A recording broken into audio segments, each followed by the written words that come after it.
ఏమంటాడంటే తెలంగాణ రాష్ట్రంలో గురుకుల పాఠశాలలన్నీ అద్భుతంగా ఉన్నాయని చెప్తా ఉన్నాడు. ఇంకా అంతేకాకుండా బీఆర్ఎస్ పార్టీ హయాంలో కేసీఆర్ గారి హయాంలో గురుకుల పాఠశాలను ఎవరు కూడా పట్టించుకోలేదని గొప్పగా మాట్లాడుతున్నాడు. ఇది చూస్తుంటే మనకు ఆశ్చర్యం అనిపిస్తూ ఉన్నది. లక్ష్మణ్ కుమార్ గారికి నేను ఒక ఆఫర్ ఇస్తున్నా. ఈ రాష్ట్రంలో ఏ జిల్లాలో ఏ ప్రాంతంలో ఒక్క గురుకుల పాఠశాలకైనా మీరు ఎక్కడికంటే అక్కడికి, నేను అంటున్న ముఖ్యమంత్రి గారి జిల్లాకు వెళ్దాం, అక్కడనన్నా ఒక గురుకుల పాఠశాలలో సరైనటువంటి వసతులు ఉన్నాయని అంటే ఇక అది ప్రజా క్షేత్రంలో తేల్చుకుందాం. నిజంగా కూడా ఇప్పుడు జరుగుతున్న సంఘటనలన్నీ కూడా నిదర్శనం కాదా? మీ కళ్ళు కనబడతలేవా? ఏ గురుకుల పాఠశాలలో చూసినా విపరీతమైనటువంటి సమస్యలతో సతమతం అవుతున్నారు. నిన్న నువ్వు మాత్రం గురుకుల పాఠశాలలు అద్భుతంగా ఉన్నాయని చెప్తివి. చెప్పేదానికి చేసేదానికి వాస్తవ పరిస్థితికి ఎక్కడైనా పొంతన ఉన్నదా? నిన్న కూడా వనపర్తి జిల్లాలో ఈ గోపాల్పేట్ మండలం బుద్ధారం సాంఘిక సంక్షేమ గురుకుల పాఠశాలలో 7గురికి విద్యార్థులకు ఎలుకలు కోరికి ఇప్పుడు కూడా ఆసుపత్రిలో ఉన్నారు. ఇక మీరేమో చాలా గొప్పగా ఉన్నాయని చెప్పబడుతుంది. పేదల కోసం కేసీఆర్ గారు ఈ బ్రహ్మాండమైనటువంటి గురుకుల పాఠశాల వ్యవస్థ నిర్మాణం చేసినటువంటి విషయం తెలంగాణ ప్రపంచానికి అందరికీ కూడా తెలుసు. ఇక మీకు అర్థమైతలేదు, మీ కర్మ మేమేం చేయలేం.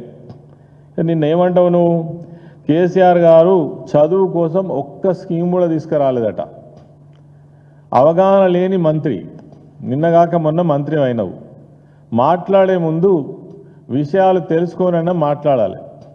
అసలు గురుకుల పాఠశాల వ్యవస్థ గురించి కానీ విద్యా రంగం గురించి కానీ ఈ రాష్ట్రంలో జరిగినటువంటి ఈ రాష్ట్రంలో తీసుకున్నటువంటి కొత్త స్కీమ్స్ కానీ అనేక ఇన్నోవేటివ్స్ కానీ దేశంలో ఏ రాష్ట్రంలో కూడా ఏ ముఖ్యమంత్రి తీసుకున్నటువంటి విషయం నీకు అర్థం కాకపోతే మేము ఏం చేయలేం.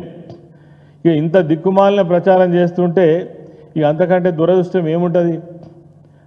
2014లో కేవలం 284 పేరుకు మాత్రమే ఉన్నటువంటి గురుకుల పాఠశాలలు ఉండే.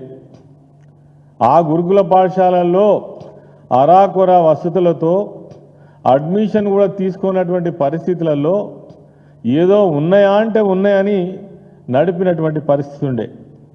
అటువంటి గురుకుల వ్యవస్థను బ్రహ్మాండంగా 1023 గురుకుల పాఠశాలలను అప్గ్రేడ్ చేసి ఎస్టీల కోసం, ఎస్టీల కోసం, బీసీల కోసం, మైనారిటీల కోసం, అన్ని వర్గాల కోసం ఈ యొక్క గురుకుల వ్యవస్థను గొప్పగా తీర్చిదిద్దినటువంటి నాయకుడు కేసీఆర్ గారు. మీకు ఇదంతా అర్థం కాదు. ఆనాడు కేవలం 60,000 మందికి మాత్రమే చదువుకునే అవకాశం ఉండే. అందులో కూడా ఎవరు సరిగా అడ్మిషన్లు తీసుకోకపోదురు. మేము చాలా సంవత్సరాలు ఎమ్మెల్యేగా ఉన్నా మేము గురుకుల పాఠశాలల పరిస్థితి ఆనాడు కూడా చూసినాం మేము. కానీ 6,50,000 మందికి దాదాపుగా 1,024 గురుకుల పాఠశాలను మరి ఏర్పాటు చేసి అద్భుతంగా గురుకుల పాఠశాల యొక్క ఖ్యాతిని దేశం మొత్తం మీదనే, నిజంగా చెప్పాలంటే దేశంలో ఉన్నటువంటి అనేక ప్రభుత్వాలు ఇక్కడ ఉన్నటువంటి గురుకుల పాఠశాల యొక్క పనితీరును పరిశీలించి వీళ్ళు ఎట్లా చేస్తున్నారు, ఇంత గొప్పగా ఇన్ని లక్షల మందికి ఇంత గొప్ప విద్య, ఇన్ని సౌకర్యాలు ఏ విధంగా కల్పిస్తున్నారని వాళ్ళ శాఖకు సంబంధించినటువంటి మంత్రులు కావచ్చు, శాఖాధిపతులు కావచ్చు, ఇక్కడికి వచ్చి పరిశీలించి 3-4 రోజులు ఉండిపోయినటువంటి పరిస్థితులలో మన గురుకుల వ్యవస్థ గొప్పగా మరి అభివృద్ధి చెందితే అది ఏం జరగనట్టు మాట్లాడడం అంతకంటే దురదృష్టకరమైన విషయం ఏముంటుంది? మీ దుర్మార్గమైనటువంటి పాలన వల్ల ఈ 22 నెలల కాలంలో మీ ఘనత వహించిన ప్రభుత్వం తీసుకున్నటువంటి దరిద్రపు నిర్ణయాల వల్ల మరి ఎంత ఘోరంగా ఈ గురుకుల వ్యవస్థ తయారైందో చూస్తేనే చాలా దీనమైనటువంటి పరిస్థితి కనబడతా ఉంది. అందుకే ఎంతమంది పిల్లలు చనిపోయినండి? దాదాపుగా 110 మంది పిల్లలు చనిపోయినారు వివిధ కారణాలతోటి. పాములు కరిసి, ఎలుకలు కరిసి, విషపు అన్నం తిని, అన్నంలో ఫుడ్ పాయిజనింగ్ అయ్యి, అదేవిధంగా అందులో వెంట్రుకలు వచ్చినటువంటి అన్నము, అదేవిధంగా బల్లులు పడ్డటువంటి అన్నము. ఎంత ఘోరమైనటువంటి పరిస్థితులు ఇలా గురుకుల పాఠశాలలు ఉన్నాయి. ఇవన్నీ వడ్లూరు లక్ష్మణ్ కుమార్ గారికి ఏం కనబడతలేవు. ఆయన చాలా గొప్పగా చెప్పిండు నిన్న. ఇంకా మీదకి వెళ్ళి ఏం చెప్తాడంటే, ఒక్క బిల్డింగ్ కూడా నిర్మాణం చేయలేదని చెప్తాడు. అయ్యా నువ్వు తెలియకపోతే లెక్క తెలుసుకో. మైనారిటీ వెల్ఫేర్ డిపార్ట్మెంట్లో 60 పైచీలకు 20 కోట్లకు పైచీలకు డబ్బును వెచ్చించి బ్రహ్మాండమైనటువంటి భవనాలను నిర్మించినటువంటి చరిత్ర కేసీఆర్ గారి ప్రభుత్వంలో. నేనే ఆ రోజు మైనారిటీ వెల్ఫేర్ మినిస్టర్గా ఉన్నా. అదేవిధంగా ధర్మపురిలో కూడా ఒక్క గురుకుల బిల్డింగ్ కట్టలేదని మాట్లాడుతున్నావు కదా. 17 కోట్ల రూపాయలు వెచ్చించి గొల్లపల్లిలో ఉన్నటువంటి గురుకుల బాయ్స్ పాఠశాల కోసం మేము ఆ రోజు శాంక్షన్ చేసి నేను ఫౌండేషన్ కూడా వేసిన. 20 నెలలు అయింది కదా, తీరుతలేదా? ఈ వారకన్నా పని మొదలు పెట్టించినవా? ఇది నీ కథ. ఇక నువ్వు మాకు నీతులు చెప్పుడు. అదేవిధంగా ఈనాడున్నటువంటి ప్రభుత్వం ప్రజల యొక్క ఆహారం విషయంలో కావచ్చు, అదేవిధంగా విష జ్వరాలు వచ్చి హాస్పిటల్ పాలవుతున్నప్పుడు కావచ్చు, వాళ్ళకున్న సౌకర్యాల కోసం కావచ్చు, మీకెన్నడన్నా సోయున్నదా? దీని మీద కనీసమైనటువంటి ఒక నాణ్యమైనటువంటి విద్యను అందించాలనేటువంటి ఆలోచన ఉన్నదా? మీ ముఖ్యమంత్రి కానీ నువ్వు కానీ ఎన్నడన్నా దీని మీద సమీక్ష నిర్వహించినటువంటి దాఖలాలు ఉన్నాయా? మీరు గురుకుల పాఠశాలల గురించి మాట్లాడతారు.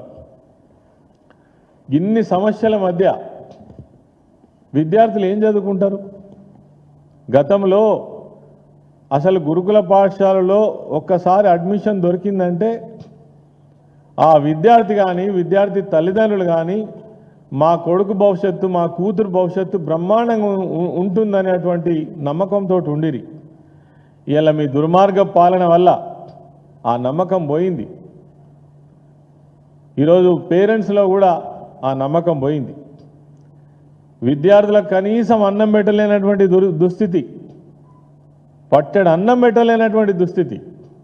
ఆనాడు మంచి మెనూతోటి మీరు ఇంట్లో కూడా తినలేనటువంటి ఒక ఉన్నతమైనటువంటి కుటుంబంలో కూడా అంత గొప్ప భోజనం చేయలేనటువంటి పరిస్థితులలో గురుకుల పాఠశాలల్లో సౌకర్యాలు కల్పించినటువంటి ప్రభుత్వం మా ప్రభుత్వం. మరి దీని మీద మీరు వక్రీకరించి మాట్లాడడం అంటే నిజంగా చెప్పాలంటే సూర్యుని మీద ఉమ్మేయడం తప్ప ఇంకొకటి కాదు.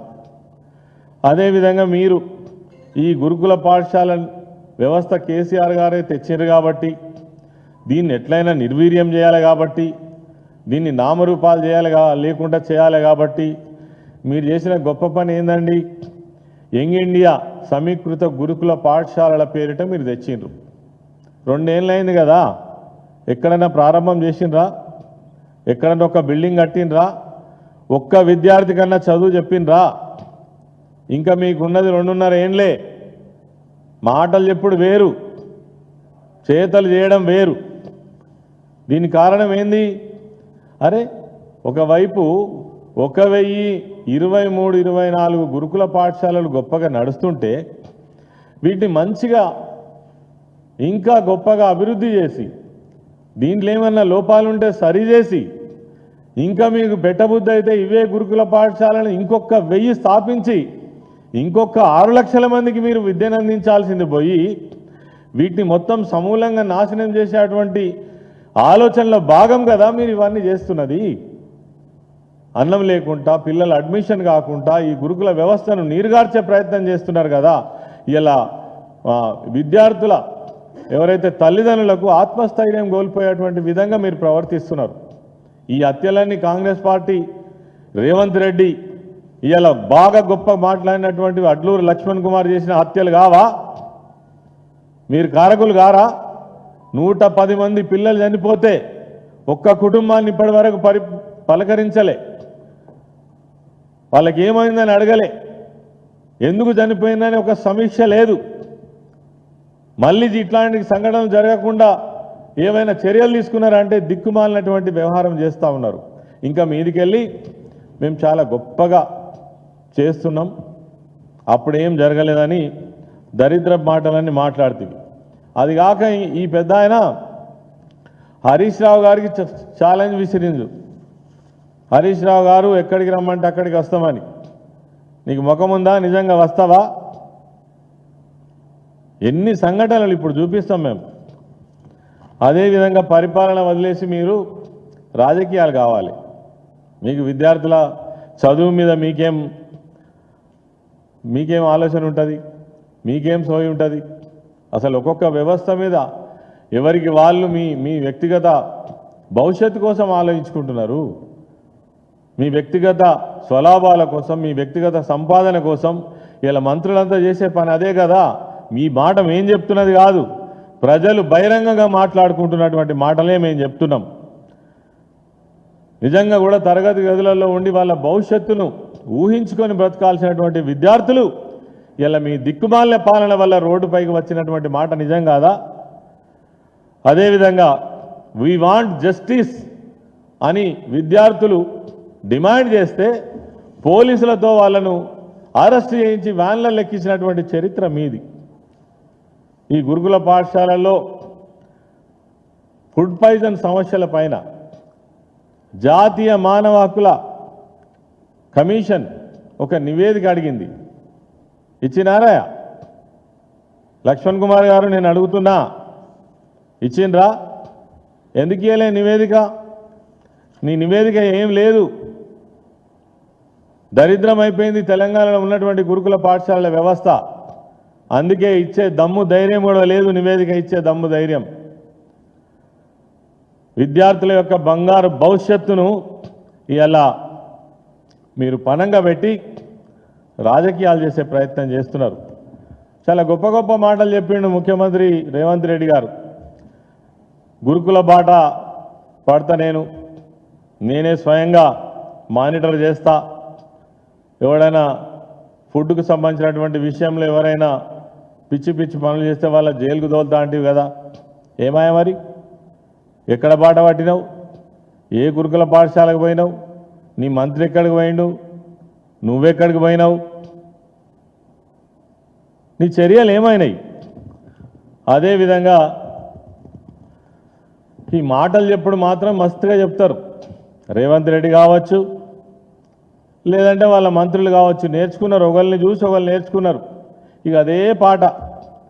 మరి మీ నిర్లక్ష్యం వల్ల దాదాపు ఇంతమంది విద్యార్థులు బలైనరు. ఎవరు సమాధానం చెప్తారు? అదే కాకుండా వడ్లూరు లక్ష్మణ్ కుమార్ గారు ఇప్పుడు ఏం చేస్తున్నారు? ఆయనకు మంత్రి పదవి దొరికింది కదా, ఆయన వాళ్ళ ముఖ్యమంత్రిని ప్రసన్నం చేసుకోవడమే పని, ఇంకోటి లేదు. మా ముఖ్యమంత్రి గారు చాలా గొప్పోడు, దండోడు, మేము చాలా బాగా చేస్తున్నాం. ఆ కళలలోనే ఉండు. మీరు ప్రజలు మీ గురించి ఏమనుకుంటున్నారో ప్రజాక్షేత్రంతో తేలుతుంది. అదేవిధంగా ఒదికేమో ముఖ్యమంత్రి గారు తెలంగాణ రేజింగ్ అంటాడు. నిన్న లక్ష్మణ్ కుమార్ గారేమో ఇక్కడ చాలా ఆర్థిక ఇబ్బందులు ఉన్నాయని అంటాడు. మరి ఎవరు చెప్పేది నిజం? ఆయనేమో ఒక సందర్భంలోనేమో ఒక్క పైసా ఉడతలేదు, నేను ఎట్లా స్కీములు అమలు చేయాలి, నన్ను గోసుక తిందనే ముఖ్యమంత్రి అంటాడు. మేము ఆర్థికంగా చాలా బాగున్నాము అని ఈయన చెప్తాడు. అంటే మీకు అవగాహన ఉన్నదా? కోఆర్డినేషన్ ఉన్నదా? ముఖ్యమంత్రికి మంత్రులకు మధ్య కూడా అసలు ఏం జరుగుతుందో కూడా తెలియదు మీకు. అదేవిధంగా పెద్ద పెద్ద మాటలు చెప్పుడు వేరు. మీరు గ్రీన్ ఛానల్ ద్వారా వాళ్ళ ఉద్యోగుల జీతాలు ప్రతి నెల ఇస్తామంటారు, కాంట్రాక్టు ఉద్యోగస్తుల జీతాలు. మరి అవి 5 నెలలు అవుతుందండి. మైనారిటీ వెల్ఫేర్ డిపార్ట్మెంట్లో 5 నెలలు అవుతుంది. నిన్ననే వాళ్ళ శాఖకు సంబంధించినటువంటి కార్యదర్శిని కలిసి మేము ఇంకా జీతాలు ఇవ్వకపోతే ఫర్దర్ కార్యక్రమాన్ని, మా ఉద్యమాన్ని ఉధృతం చేస్తామని చెప్పే దుస్థితి అలా మీకు. అదేవిధంగా ఎస్టీ వెల్ఫేర్లో కావచ్చు, మన సాంఘిక సంక్షేమ శాఖలో 2 నెలల నుంచి జీతాలు లేవు. మరి నువ్వేమో గొప్పగా చెప్పబడుతుంది. వెంటనే ఉద్యోగస్తులకు జీతభత్యాలు చెల్లించాలి. అదేవిధంగా ప్రచారం పేరిట మీరు తమాషాలు చేయడం, గురుకులాల్లో రకరకాల కారణాలతో కుక్క కాట్లతో, పాము కాట్లతో, ఎలుక కాట్లతో గురవుతున్నటువంటి విద్యార్థులను కాపాడేటువంటి ప్రయత్నం చేయాలి. సీఎం రేవంత్ రెడ్డి గారు ఇప్పటికైనా కళ్ళు తెరిచి మీ పాలన రోజు రోజుకు పతనమవుతున్నటువంటి సమయంలో గురుకుల వ్యవస్థను కూడా మరి గాడిలో పెట్టేటువంటి ప్రయత్నం ఇప్పటికైనా చేయండి. ఎందుకంటే ఇది లక్షలాది మంది ఎస్సీ, ఎస్టీ, బీసీ, మైనారిటీ పేద వర్గాల బిడ్డల యొక్క భవిష్యత్ అనే విషయాన్ని మర్చిపోయి ప్రవర్తించకండి. ఇది ఖచ్చితంగా మిమ్మల్ని వెంటాడుతుంది. సమయం వచ్చినప్పుడు మీకు సరైన సమాధానం చెప్తుంది. అదేవిధంగా సమస్యల వలయంలో కూరుకుపోతున్నటువంటి ఈ గురుకుల పాఠశాలలపైన ప్రత్యేక దృష్టి పెట్టి సమీక్ష నిర్వహించి వెంటనే దీనిపైన తక్షణ చర్యలు తీసుకోవాలి. మీరు కళల్లో ఉండి కేసీఆర్ గారి మీదనో గత ప్రభుత్వం మీదనో ఈ యొక్క మరి అభాండాలు వేసుడు మర్చిపోయి ఈ నిజాయితీ కలిగినటువంటి గురుకుల పాఠశాల వ్యవస్థ ఎంతోమంది మరి బిడ్డలకు జీవితాన్ని ఇచ్చేటువంటి వ్యవస్థను కాపాడే ప్రయత్నం చేయాలని నేను కోరుకుంటా ఉన్నాను. అంటే ఇంకా ఒక పని ఏం చేసిందంటే వీళ్ళకి అర్జెంటుగా ఏం కావాల్సి వచ్చింది, 17 జీవో తీసుకొచ్చారు ఈ మధ్య. జీవో 17 ఏంటిదబ్బా? గురుకుల పాఠశాలల్లో వంట చేసేటువంటి మండల స్థాయిలో చేసేటువంటి కాంట్రాక్టర్స్ ఎవరైతే ఉన్నారో, మటన్ సప్లై చేసేవాళ్ళు, కూరగాయలు సప్లై చేసేవాళ్ళు, గుడ్లు సప్లై చేసేవాళ్ళు, చిన్న చిన్న కాంట్రాక్టర్స్ బతుకుదేరు కోసం దగ్గర 8 నుంచి 9 వేల మంది కుటుంబాలు వీళ్ళ జీవితాలతోటి మీ అలా ఆడుకునే ప్రయత్నం చేస్తున్నారు. 17 జీవో మీరు మొత్తంగానే రాష్ట్రం మొత్తంగా కార్పొరేట్ వ్యవస్థకి ఈ వ్యవస్థను అప్పచెప్పి మీ కమిషన్ల కోసం చేస్తున్నటువంటి ప్రయత్నం కాదా ఇది? వాళ్ళ బతుకు మీద మీరు దెబ్బ కొట్టే ప్రయత్నం చేస్తలేరా? వాళ్ళకు బిల్లులు రాక ఎన్ని రోజులు అవుతుంది?